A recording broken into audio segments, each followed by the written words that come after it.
To download QuickBooks software for free, you need to follow a series of steps.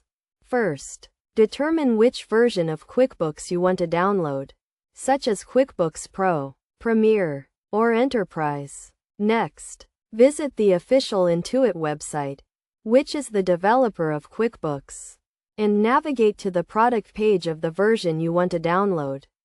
Look for a free trial or demo download option, as Intuit often provides a free trial period for its software.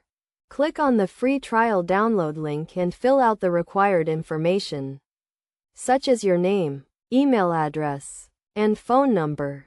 You will then be redirected to a download page where you can download the QuickBooks software. Once the download is complete, run the installation file and follow the prompts to install the software. You will be asked to agree to the terms and conditions and choose the installation location. After the installation is complete, launch the QuickBooks software and activate the free trial period. You will be required to enter a license number and product code, which will be provided to you during the download process.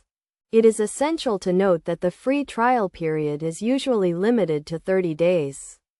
And you will need to purchase a license to continue using the software after the trial period expires. Additionally, be aware that downloading QuickBooks software from unauthorized websites may pose a risk to your computer and data, so it is recommended to only download from the official Intuit website. In terms of system requirements, ensure that your computer meets the minimum requirements to run QuickBooks, such as a compatible operating system, sufficient RAM, and disk space. It is also crucial to have a valid email address and phone number to receive important updates and notifications from Intuit. By following these steps, you can download QuickBooks software for free and start using it for your accounting and financial management needs. Remember to always download from the official Intuit website and be cautious of unauthorized websites that may provide malicious software.